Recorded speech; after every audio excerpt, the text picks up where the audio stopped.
Huwag ninyong bigyang kalungkutan ang Espiritu Santo ng Diyos. Sa Kanya kayo tinatakan tungo sa araw ng katubusan.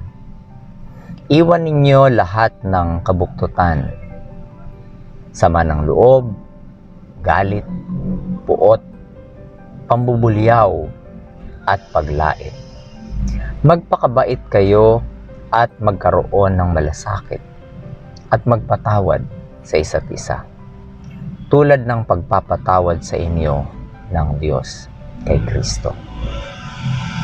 Bilang mga minamahal na anak, tularan ninyo ang Diyos at mamuhay sa pag-ibig gaya ng pagmamahal sa inyo ni Kristo.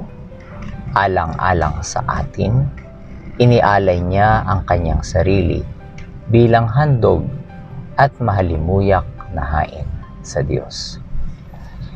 I just want to have a little personal reflection about this one, no?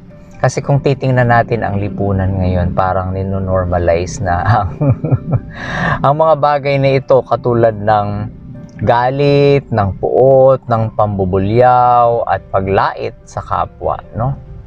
But in this letter of Paul to the Ephesians, we are being reminded to be kind.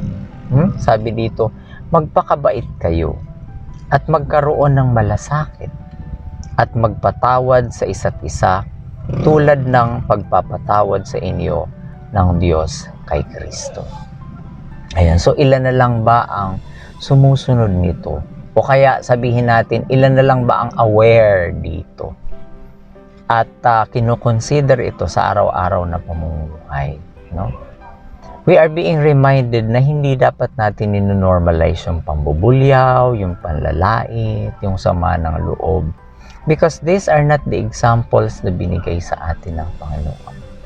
Dapat nga tayo ay maging mapagmahal, mapag-intindi, no? At kaya din nating magsakripisyo para sa iba dahil yan ang halimbawa na binigay sa atin